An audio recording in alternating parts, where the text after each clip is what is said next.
Good evening, everybody, and a special welcome to my mother who's joining us tonight.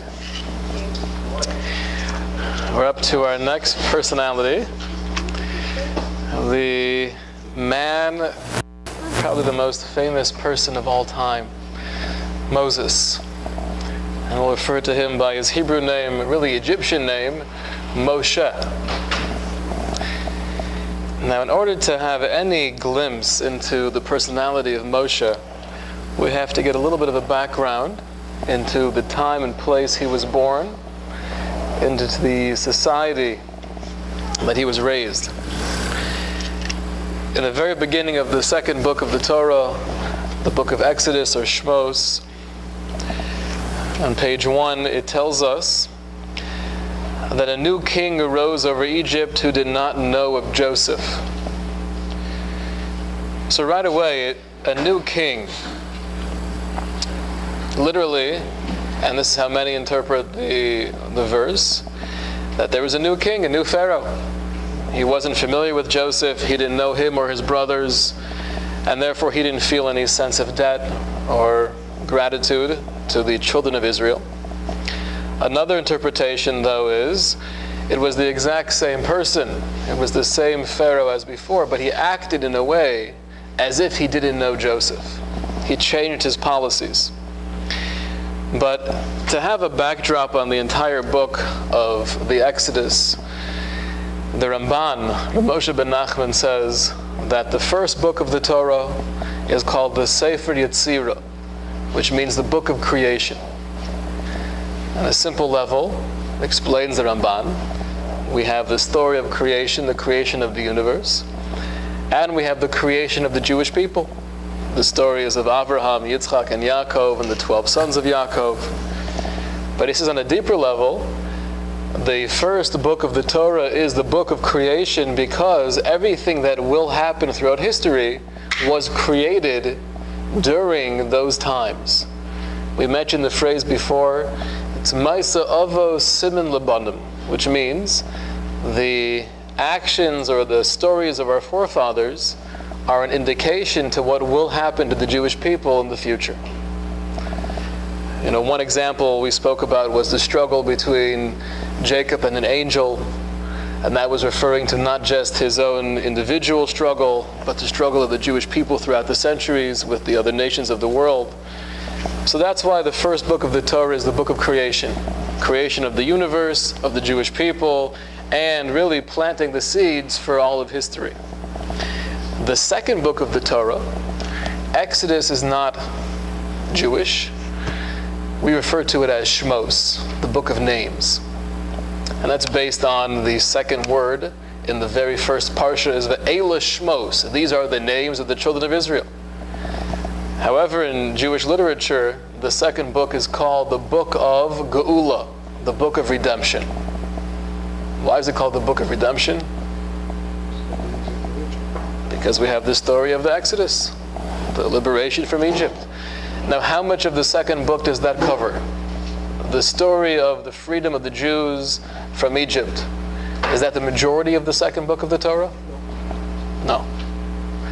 You have Shmos, Ve'era, Bo, Beshalach. Really the first 4 parshios deal with the leaving of Egypt. So says the Ramban, why is the whole book called the book of redemption?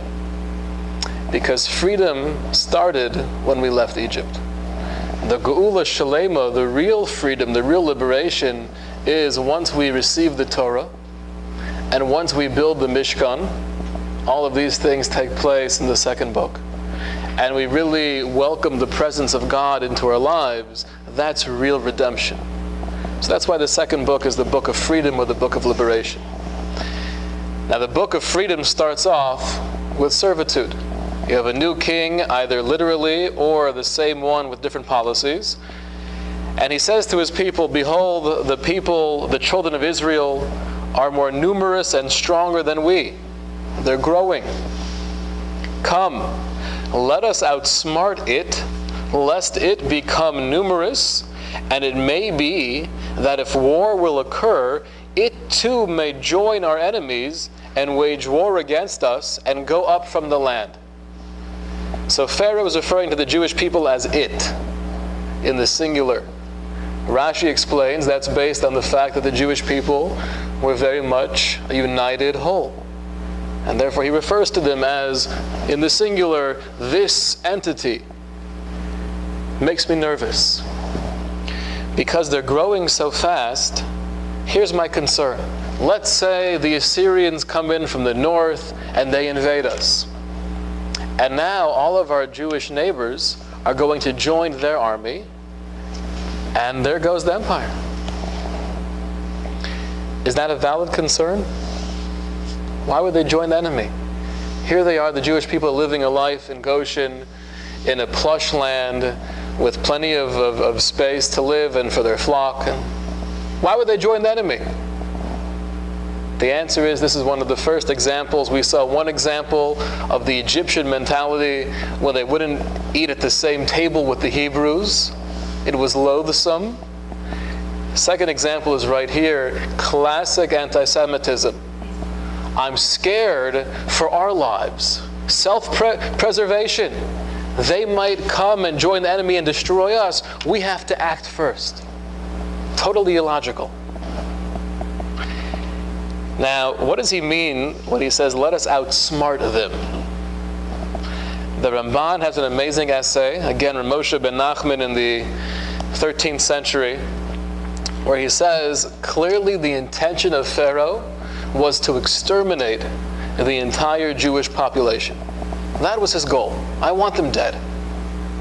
But he knew if he would come out tomorrow with a declaration for all the people, join together and we'll kill the Jews, there'd be a backlash, there'd be a rebellion.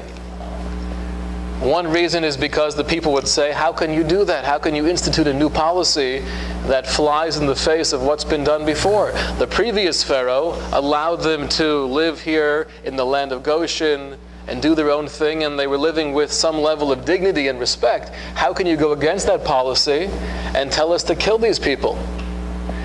Second reason, says the Ramban, the people living in Egypt were moral human beings. To tell them all to join together and kill a group of men, women, and children, they wouldn't do that. So therefore, Pharaoh said, let us deal wisely with them. Let us outsmart them. I can't kill them right away, but what will I do? I'll make them slaves.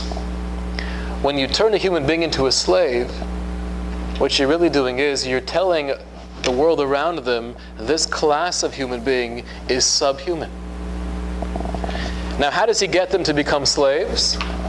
We have in Mizrahic literature, very, very deceiving. What he does is he asks for volunteers. We're trying to build these two major cities, Pithom and Ramses, cities that show honor to the Pharaoh. And we'd like all of those who feel a close affinity towards the nation to chip in, to do your part. Knowing full well the nature of the Jews always very patriotic. They were the first ones in line, and they volunteered. And initially, they did work on Pithom and Ramses, building these massive cities based on their own choice. Now, part of the plan of Pharaoh was, as this continues, we'll slowly transform your voluntary service into required service. This is a form of taxation. This is what has to be done. And then once you're slaves for a while, we dehumanize you. Now we have the rest of the Egyptian society viewing you as lower than everyone else. You go back 200 years to the south, and people didn't view black human beings as human beings. They were subhuman. They were somewhere between animal and me. And that's how we'll begin to view the Jews. That was the plan of Pharaoh, and it was brilliant. As many great anti-Semites throughout history, in order to be successful, you can't be stupid. Pharaoh was a genius. This was his plan that he put into action. The Torah goes on and it tells us in verse 12, but as much as they would afflict it, so it would increase, and so it would spread out. So they tried to afflict the Jewish people, and they tried to subjugate them, but they were still growing. And they became disgusted because of the children of Israel. The Egyptian culture, the society, was now disgusted with the Jewish population. The next step in the plot of Pharaoh was, we have to get rid of the children. Children represent the future. And you fast forward thousands of years in time into the 1940s, and I've spoken personally with Holocaust survivors, and I've heard this same sentiment expressed in a couple different situations, that the most passion the Nazis had in killing was the killing of children. Why? Because they represent the future. By getting rid of the children, we're getting rid of the future of the Jewish people. Why do we want to do that in Nazi Germany? Self-preservation. They're infecting the world. We have to save ourselves. We're doing it for the rest of humanity. Pharaoh was doing it to save himself as well. Again, though, he can't make a public policy to kill children. That would not have gone over well. So he tells all the midwives, between me and you, when you're delivering a child, if that child is a boy, kill him. Don't make it public, but this is the orders given to you by Pharaoh. This is the society that Moshe is born into. We all know the story, we've seen the movie, we've read the book. Moshe is born somewhat premature, and after trying to hide him for a little time, it comes to the point where they have no other choice, so they send him in a little basket into the Nile River. And we know how the story continues, that the daughter of Pharaoh is out there bathing, and she sees this little baby in a basket floating by, and there's something that just catches her eye. She's attracted to this child, and right away she says, it's a Jewish child. How does she know it's a Jewish child? What? Maybe because he's circumcised. Okay, so that's one opinion. Circumcision. He had a bris. Or wrapped in Jewish cloth. So that's in the movie. I haven't seen that actually in the commentators. And horns. Very good. He had horns. Good. Maybe she just put the two together. He's floating. That's another, right. I think the Rashbam says that, one of the great commentators who's the grandson of Rashi. He says, what other child be floating in the river? It must be a Jewish child. Right? She was a smart lady. However she knew, she found the baby, something compelled her to take him, and she says, I'm going to call him Moshe because I drew him from the river. Now it's a little bit interesting. Throughout the rest of the Torah, with the naming of all the 12 tribes, for example, you always have either the mother or the father, when they're thinking of a name for their child, they first explain the reason for the name and then the name itself. Here, the daughter of Pharaoh is the opposite. I will call him Moshe because I drew him out of the water. The Or HaChaim explains, one of the great Hasidic commentaries, he says, with the matriarchs and the patriarchs, when they were naming a child, they were in tune with all the spiritual qualities of this new little human being and what they were hoping and their aspirations and their dreams for what he or she would become. And based on that understanding, they chose a name. With the daughter of Pharaoh, she was not on that level. She chose a name not realizing that it was somehow al pi nevuah, based on some level of prophetic understanding. And only afterwards she gave her own reason for that name. But there are much deeper reasons for that name. She didn't know. The Arizal, who is one of the greatest personalities in the Kabbalistic world, he says that every time a parent names a child, there's some level of prophecy. Some level of prophecy. So she names him Moshe, and the Torah itself says absolutely nothing about who he was as he was growing up. The only thing we know is that Miriam runs off to get one of the Hebrew women to come and nurse the child, that being Yocheved, his mother. And she nurses him for a couple years, and then he's weaned, and he goes and he lives in the palace. Now, true or false? Moshe never knew he was a Jew until he walks outside and sees the Jewish nation in servitude. But until that point, he thought he was an Egyptian. True or false? False. You say false. Anyone say true? I'm going to go with the movie. I was going to pick the cloth too. So in the movie, it's very clear that he thought he was an Egyptian. Right? Is the movie correct? On many things. The splitting of the sea, that scene was pretty good for the 1950s. And the special effects were pretty good for back then. But it's clear that his mother taught him very well. He was only a little boy, but she made it very clear. She drove home the message, Yehudi ata, you're a Jew. What that means, some of the significance. So he grew up in the palace of Pharaoh, always knowing who he really was. Who told him? His real mother told him? Right, she was the one to nurse him in the first couple of years of life. That was his real mother? Yes, yes. So in contrast to the movie, Moshe knew very well that he was Jewish. The first real story we have about Moshe is on page 2, source number 4. It happened in those days that Moshe grew up and went out to his brethren and observed their burdens.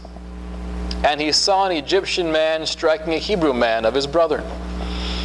He turned this way and that, and saw that there was no man. So he struck down the Egyptian and hid him in the sand. This is the first glimpse we have into the personality of Moshe. He walks outside. What exactly does that mean? Once he was grown up, he's matured spiritually, emotionally, physically, and now he goes out to really look and analyze what's going on with my brothers and sisters. Let me look at the world around me. So the first thing he encounters is a Jewish man being beaten by an Egyptian, and he looks around and he sees no man, and therefore he strikes the Egyptian and he dies. Not knowing what to do, he buries the body in the sand and calls it a day. Most people, when you read that, you assume he looked around and there's nobody there, and therefore he took matters into his own hand. But that's not what the Torah says. It says he looked around and there was no man.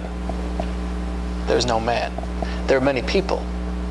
But Rashi explains there was no one doing anything about the injustice. Many people were there, but only Moshe saw it in a way that he did something about it. So right off the bat, we see very clearly into the personality of Moshe that he wasn't fazed by his environment. He didn't care what other people were doing. He sees something, what's the right thing to do, and he does it. I saw a study one time. They took a group of college kids and they had them fill out some kind of survey. And some of the kids they would put into a room with 3 of their peers filling out the survey, and other ones they would put into a room by themselves. And they had the system that they rigged that out of the vent would come smoke during that hour. And they wanted to see what the response would be. So the kids that were together with 3 of their peers, only like 35% of them, after seeing the smoke, did anything. The people who were in the room by themselves, it was something like 87% stopped, went outside, and they told somebody, I see smoke coming out of the vent. And what they deduced from here was that we all know the basic idea of peer pressure. That if our friends are doing something, then I feel that pressure that I have to go along with whatever they're doing. But from this experiment, they said, there's also something called peer perception, which is not just do I want to fit in with the crowd, but the way that I look at anything, the way that I create my own reality is based on what I think other people around me are thinking. So if I'm sitting in the room and I see smoke, my first reaction is not to get up. My first reaction is look around. And if no one therefore makes the choice to stand up, I'm not going to stand up either. When I'm by myself, I have no choice but to somehow assess the situation myself and make the best choice. That's pure perception. You see off the bat that Moshe Rabbeinu was not fazed by pure perception. I want to jump down to a Mishnah. Yes? Why bury the body if there's plenty of people there who saw what he did? Good question. Good question. If there's nobody saw, then you can bury the body. You have a response? Well, there's a Midrash that says that the sand opened and swallowed. But Right, there is a Midrash that says you have to dig in order to do it. And hid him in the sand. But how about according to the simple explanation that he hid him in the sand? It's a valid question. Why hide him if there are hundreds of people there watching me do it? I don't know. The only answer I could think of offhand is maybe there were some people there and I have no way of hiding what took place. They saw it, but at least other people won't see it in the future. I mean, the way it says it is that he hid the body. It sounds like he was trying to get rid of the evidence. Sound like an appropriate prayer. Maybe all the people around were Jews. Interesting. That's a good response. He struck them, not Jewish. And there were no other Egyptians around. I like that. Never know. Not here. Should have helped him.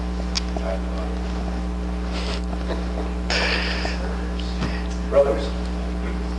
Take a look here for a moment in number 6. You know, that second paragraph would go along with what he's saying, because, you know, it says, who appointed, you know, he sees 2 Hebrew men fighting, and he tries to break it up, and they said, who appointed you, you leader, to do that? And then you said, you're going to do the same thing that you did to the Egyptian. So maybe they were there and they saw it, but it was all Jews. All Jews, they were there. And the second I hear paragraph that. may explain that. Very good. He said, you know it. They may have all been terrified to help. I mean, they're all slaves. Right. So maybe that's where that fits. Sounds good. Mishnah is in the Pirkei Avos. This is source number 6. That he used to say, is referring to Hillel. We're on page 2, source 6. A boor cannot be fearful of sin. An unlearned person cannot be pious. The bashful person cannot learn. And the quick and patient person cannot teach. Anyone excessively occupied in business cannot become a scholar. And in a place where there are no leaders, strive to be a leader. So to go through the basic points of this Mishnah. A boor cannot be fearful of sin. There's a certain level of humanness needed to have any real accomplishment in spirituality. If I'm not civilized, I can't be spiritual. An unlearned person cannot be pious. So clearly we see there's a very profound connection between my level of scholarship and my level of piety. Does that mean if somebody didn't have the chance to learn based on either I wasn't born like that, my parents didn't send me to cheder, or I had to start working when I was 13 years old, I had no opportunity to go to yeshiva, does that mean I can't be pious? No. But according to the amount of learning I'm able to access, whatever level Torah scholarship I have the capacity of gaining, commensurate to that will be my level of piety. And this is really where one of the many, many clear sources that in Jewish life and Jewish living, wisdom and knowledge go hand in hand with spirituality. The bashful person cannot learn. If I'm always afraid of asking questions, I might be missing something. How can I, voice up my opinion? You'll never learn. I had a good example of this. I was driving to a place for Shabbos. This is going back probably 20 years ago. And it was literally like 4 minutes before sunset. And I knew I was right around there, but I had no idea how to get there. This is before GPS, before cell phones. So I pulled into a gas station, and I saw somebody. I said, "Can you please help me? I'm trying to get to Formosa in 2nd." And she says, "Okay, it's no problem. You're right here. Go south for 2 blocks, and then go west for 1.5 blocks." And I said, "Please, just tell me. Point to me. Don't tell me south and west. Point to me. Where do I go?" Because when you're so desperate for knowledge, you don't care if you look foolish. I didn't care that I didn't know where south was. Just show me how to get there. So a bashful person cannot learn, and the quick and patient person cannot teach. This we all know. Not easy to be a teacher. You have to be very patient. The Talmud tells a story of Rabbi. Rabbi had a disciple who came to him wanting to find out some information. He told them, he didn't get it. He told them again, he didn't get it. He told them 400 times until finally he got it. A heavenly voice comes down and says, "You made it. Rabbi, you made it." You have to be very patient to be a teacher. And then anyone excessively occupied in business cannot become a scholar. It does not say, don't occupy yourself in business, because we have another Mishnah that clearly states, Ein kamach, ein Torah. If you're not making a living, you can't learn Torah. You need a parnasa, you have to support the family. However, to be overly obsessed with business, to assume that you'll get the best of this world by staying at the office 17 hours a day and still have the ability to become a real Torah scholar, those two can't meet. And then lastly, the Mishnah says, in a place where there are no leaders, strive to be a leader. The Hebrew is, B'makom she'ein anashim, hishtadel lios ish. In a place where there are no men, be a man. That's Moshe Rabbeinu. Moshe Rabbeinu was a man. Rabbeinu, by the way, is the title given to Moshe. Just like Rabbi means teacher, Rabbeinu means our teacher. He's Moshe Rabbeinu. That's the first story we see concerning Moshe. The second story is in the second paragraph, back in source number 4, where he goes out the next day and he sees now there are 2 Jews fighting amongst each other. And one of them turns to Moshe and says, "Who appointed you as a dignitary, a ruler, and a judge over us? Do you propose to murder me as you murdered the Egyptian?" Moses was frightened and he thought, indeed, the matter is known. Achein noda hadavar. People know about it. Pharaoh heard about this matter and sought to kill Moshe. So Moshe fled from before Pharaoh and settled in the land of Midian. He sat by a well. What are you doing by a well? Besides getting water? You're looking for your beshert. We've seen this over and over again. The well is the place to meet your bride. I'll share with you a very insightful Rashi. The response of Moshe, as soon as one of these men turns to him and they say, "Are you going to kill us like you killed the Egyptian?" Moshe says, "Indeed, the matter is known." The simple understanding is, and now everybody knows about the death of the Egyptian. Comes along Rashi, based on Midrashic literature, and he says, Moshe was bothered by a question for many years. The question was, what did the Jewish people do to deserve this kind of slavery?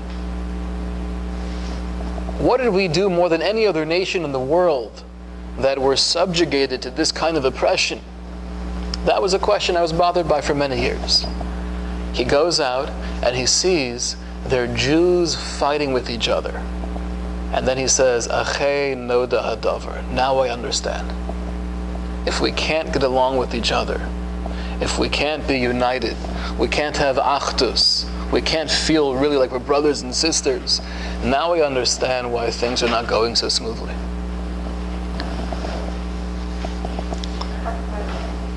Other religions fight with each other. Oh, great question. That is the question of the Ber Besoda. Who's the Ber Besoda? He was one of the great commentators on Rashi. And the Ber Besoda comes along and he has this question on Rashi. It's going to get a little complicated, but I have to address it now. Okay. I've been wondering myself. The Ber Besoda says, one second. If Rashi's correct, that Moshe really was bothered by the question, why are we worse than any other nation? What was the answer? We fight amongst ourselves. Every nation fights amongst themselves. And you know what? We're better than most of them. We're not killing each other, usually. So says the Ber Besada, a Kabbalistic idea. He says, qualitatively, there's a difference between the Jewish nation and any other nation in the world. The Jewish nation, we're defined as one soul. It says when the 70 people, the family of Jacob, went down to Egypt, the Torah says, Shivim Nefesh, which literally means there were 70 soul. 70 parts of one soul. So explains the Ber Besada, because of this qualitative difference, because every other nation is really, although they're somehow connected culturally or biologically, but they have a different source of their neshama, that inner strife, the conflict, is not as detrimental, it's not as harmful. When it comes to the Jewish nation, it's true. We fight amongst ourselves, so does everybody else, but it's that much more harmful because we're one neshama, we share a soul.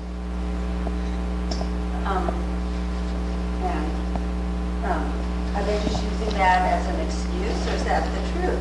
I mean, that's the truth. We find this in many sources. Many sources where we refer to the Jewish people as all being different parts of the same soul.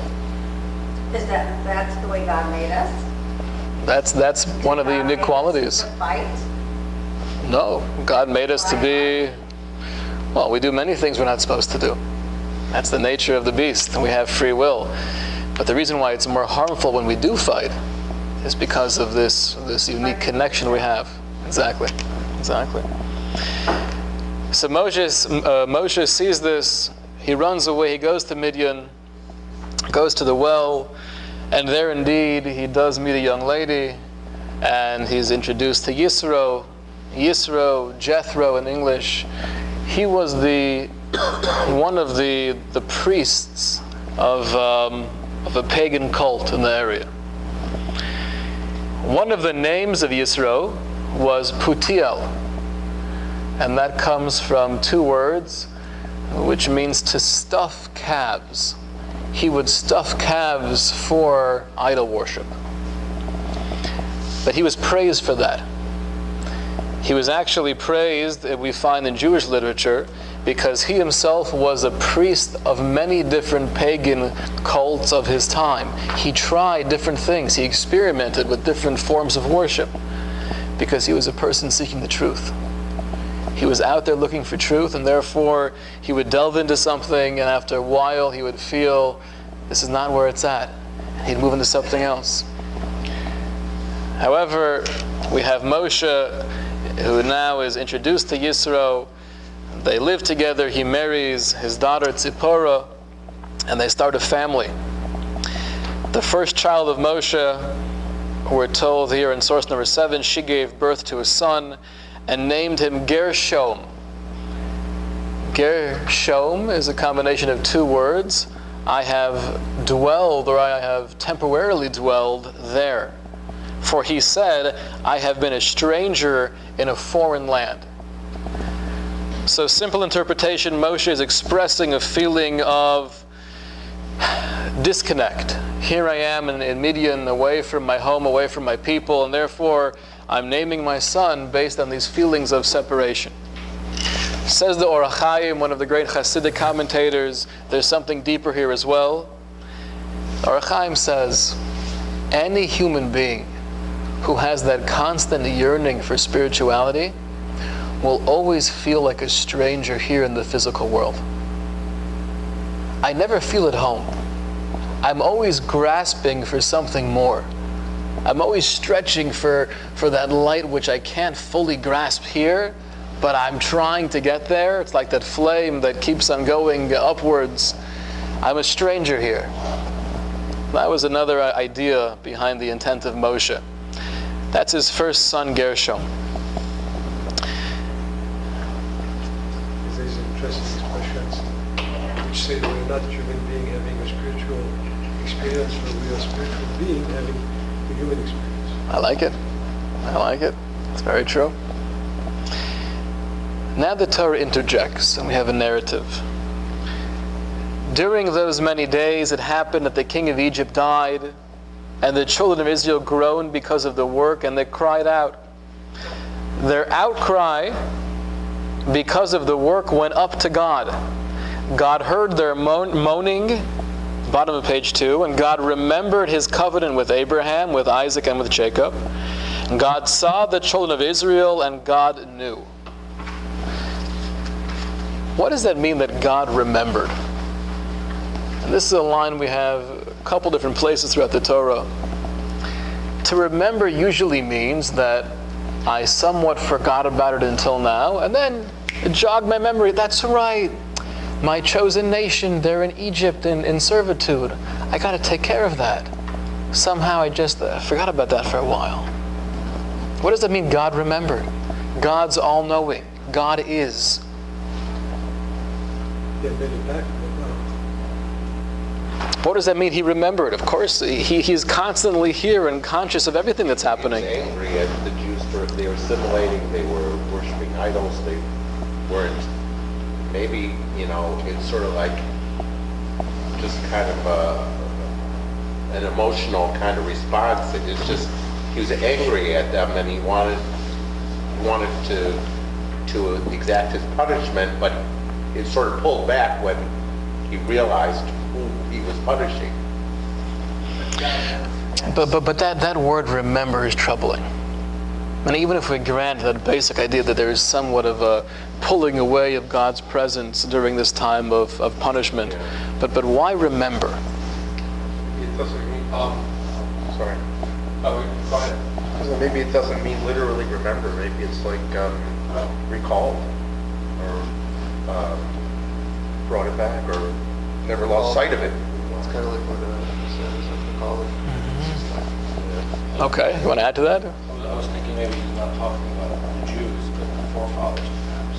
He's remember something that already happened, rather than the Jews that are today, like remember the merit of the forefathers. Maybe he's trying to think of the good things that he did. Because, he had a good feeling about Abraham or whatever, but he didn't have that about the current Jews that he was dealing with. And he needed to have that. To bring back that feeling. Again, it's hard to relate that to God. There is another place in the Torah where it says God remembered, going back to the story of the flood.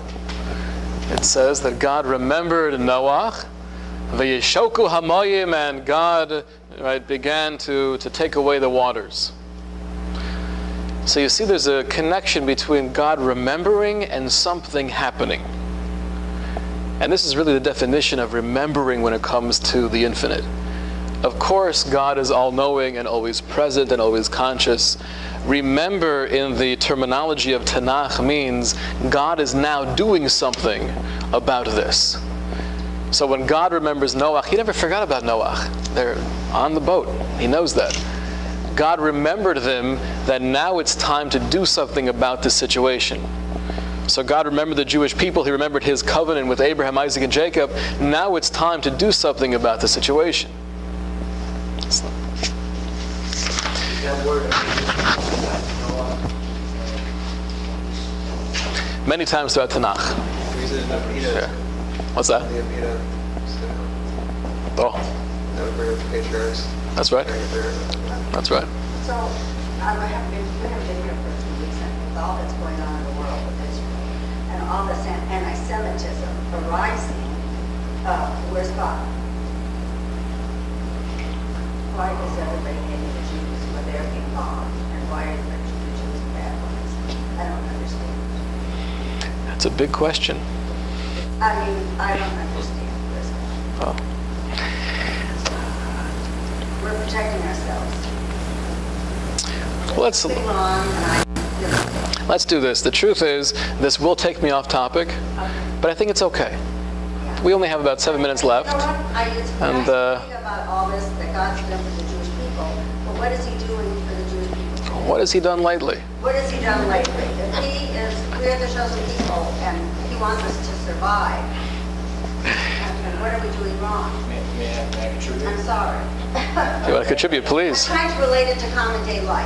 I want to, Okay. this is fine and great, but. Yeah, how do you want to chime in? Related. I think there's, you could, if you just focus on it, there's plenty of ways to see where Hashem is now, because statement, how many rockets have been fired at Israel so far? I agree. And where I read it. has it Has to be a stone chumash. Knock on wood, no, I agree. That But the anti-Semitism and the hatred, But what is this anti-Semitism doing to the Jews right now, besides bringing us closer? Even though the death toll is not rising, we're all becoming closer. There's something enduring about the Jews that, all these greater nations are all gone. Except for the Jews persist throughout all of this. Through Nazism, through Hitler, through all this stuff. understand. But they persist. but Why do they there's just- persist? But they're surrounded by so many billions of Muslims. Right. And where are they gonna exist after this? They have, but how are they going to exist? Actually, the Mediterranean now, Israel has no friends before.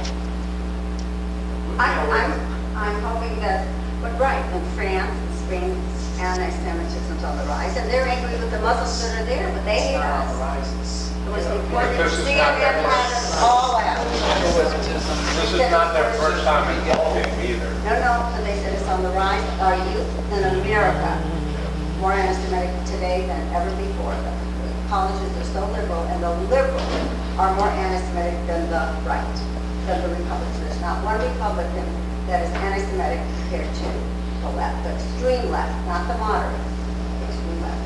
And those are it was on CNN, not a conservative station. Let me quote you for a moment here from the Torah.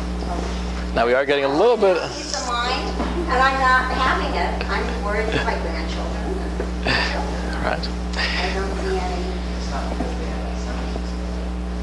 I'm worried, yes, absolutely. And killing the rabbis, and there's more anti-Semitic actions in France, Spain, they're bombing. As soon as the war started, more bombings of temples there. So I don't know what you're reading, but I've been hearing a lot more. I think it is clear that there's definitely more anti-Semitism now And with I what's wonder been going what on with... have they done? The Jews warned them they're going to bomb. They share all their. So I'll share with you a couple of ideas here. A couple of ideas to see how really this is directly relevant to what's happening. We saw the beginning of the Parsha, understanding the background, the society that Moshe was born into. What was Pharaoh's concern? Self-preservation. Was it rational? Was it rational? No. It wasn't rational. Yeah. So you see, number one, that anti-Semitism throughout the centuries will not be rational. That's really part and parcel of history.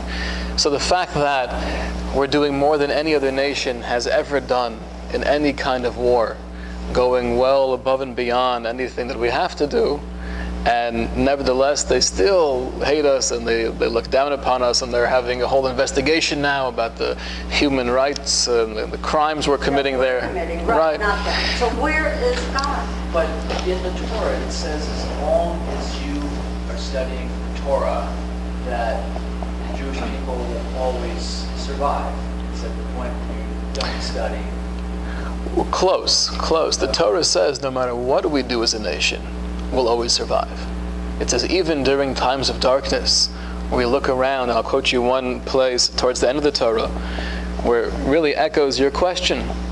Right? The Torah says that the Jews of that time, during times of darkness and exile, they will say on that day, is it not because my God is not in my midst that these evils have come upon me?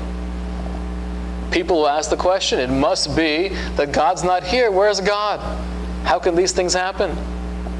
I'm sure this question was asked in 1945, after getting a little bit of an understanding as to what took place during the Holocaust. Where was God?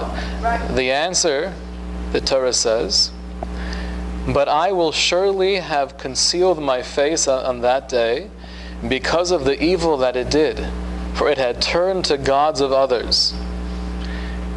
A cryptic answer. if the question of the Jewish people will be many times throughout history, where was God? God's answer is, I will have concealed my face on that day. So explains Rabbi Seforno. He was one of the great commentators of the 1500s. He says, God's answer is, don't think I'm not here. Don't think I don't care. I am here. I am running the show. You can't see me. But this is all part of a master plan. This is all part of this orchestration from the infinite that's somehow leading us to the fulfillment of all the prophecies. When you look throughout history and you see anti-Semitism, on one hand it's very depressing. We've endured so much. On the other hand, the Torah tells us in Parshas Vayikra, in Parshas V'chukosai, that no matter what we do as a nation, we'll always be here. We'll have to go through a lot of suffering. And there'll be many times where we'll ask the question, where is God? But God's answer is, that's all part of the process. You won't always have the answer. But trust me, I'm here. The greatest proof to that is the fact that we're still here. But we're dwindling. And they're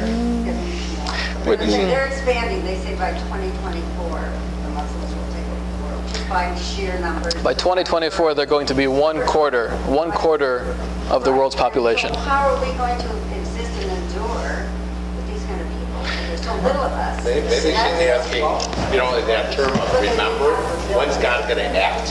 When's he going to act? That's a good question.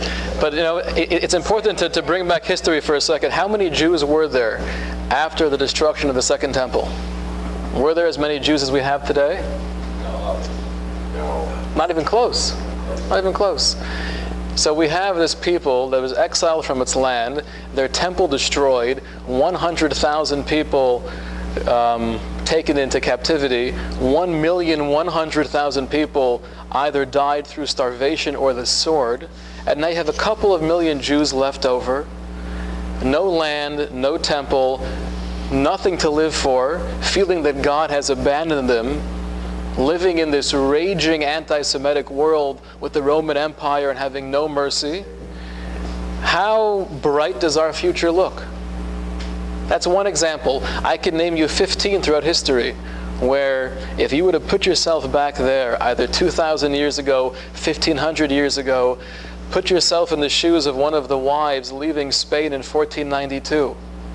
The only stronghold of Jewish society, the golden age, we thought we had it all finally politically and emotionally, and we had our shuls and everything, and now we're being shipped off into who knows where, trying to find some refuge in Morocco. How optimistic is the future? Speaking about the master plan, what is the master plan? What is this ultimately going to give us? It's a good question. But I think the first response before understanding what the master plan is to realize there is a plan. And that I think we do by really looking throughout history. Right now, things do look bleak. Right now, we have no answer. The Muslims are growing, and that whole radical Islam is definitely spreading its wings, and seeing online about ISIS and all of the cruelty. The first step before even addressing what the plan is the realization that there must be a plan. Because we've been here before many times, and every single time, all the promises and prophecies of the Torah have pulled through. Things will look dark. You'll have no idea where you're going. Where will the Jews settle now? It's 1290. We're exiled from England. We have no place to live, no place to go. All of our property is lost. We have no money. But again, somehow we pull through every time. I think the shining light, if I can say, Rabbi, is that we now have Israel. We didn't have Israel before. They were dispersed, Spain, all over the place. We now have Israel. We have a foundation, and I think that's a huge difference. And so that's a positive in For this how troubled long? world. For how long are they going to? There's such a little time for them. One more line over here, guys. One more line. Armies can't do anything. They're useless. Their armies are useless. One more line. Listen, gentlemen and ladies. We have in Parshas Nitzavim, Mr. Markman is asking, what's the end game? So we quoted, I just want to quote this for you. We quoted the source that they will ask the question in many generations, where is God when these things happen? But we also have in the Torah, Parshas Nitzavim, then Hashem your God will bring you back. Let's go back 2 lines. It will be when all these things come upon you, the blessings and the curse, times of bounty, times of blessings, and times of destruction, that I have presented before you. Then you will take it to your heart among the nations where Hashem your God has dispersed you, and you will return unto Hashem your God and listen to His voice according to everything that I commanded you today, you and your children with all your heart and all your soul. Then Hashem, listen to these words, they're crazy. Picture yourselves living in Germany in 1810. 1810, the beginning of the Reform movement, where they officially took out from the Siddur any mention of Zion or Israel, because, come on, let's be realistic. We're not going back there. It's a wasteland. The Jews will never return to Zion or Israel. And you read these words of the Torah, then Hashem your God will bring you back from your captivity and have mercy upon you, and He will return and gather you in from all the peoples to which Hashem your God has scattered you. If you are dispersed, will be at the ends of heaven. From there Hashem your God will gather you in, and from there He will take you.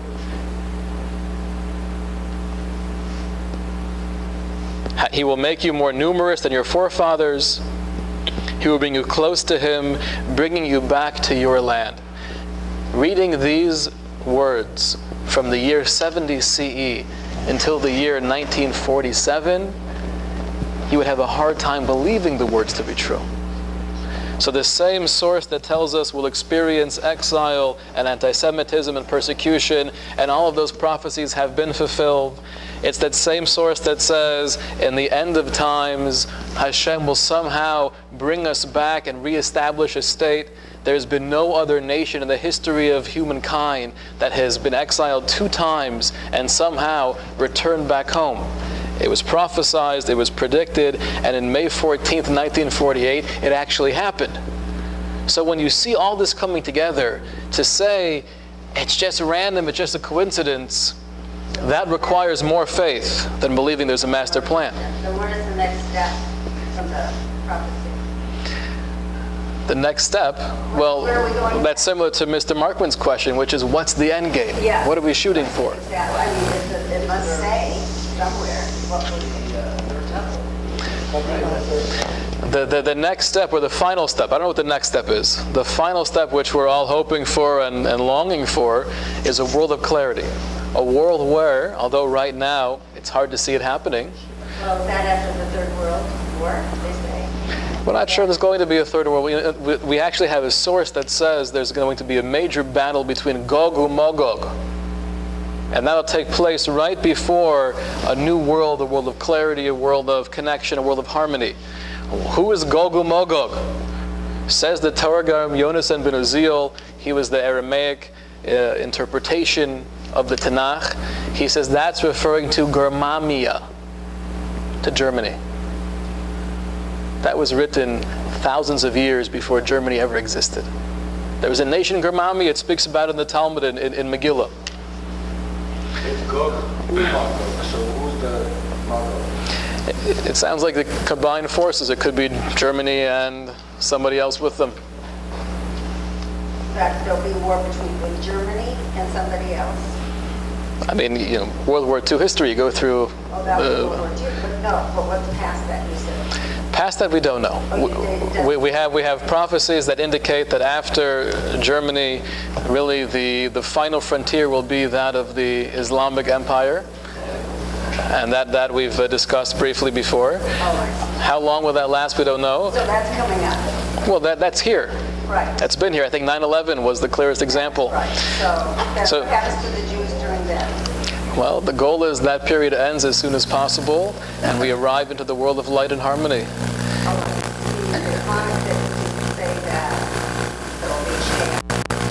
There will be chaos, and there is chaos. But just to end up, ladies and gentlemen, just to conclude quickly. Sorry. No, don't be sorry. It's wonderful. It's relevant. We got a little bit of a glimpse into the beginning, at least, of Moshe Rabbeinu, who he was, his personality, his courage, his ability to see the whole situation and actually do something to be proactive. And at the same time, we did mention the idea on a global scale of God remembering the Jewish situation, meaning that he will now choose to take action, and we'll see next time that's through Moshe. We'll have the famous episode of the burning bush. And then we ended off with the relevant take-home message is we've seen the prophecies fulfilled throughout the last 2,000 years. We can have the confidence they'll continue to be fulfilled in our lifetime, God willing. Okay. A wonderful evening. Thank you.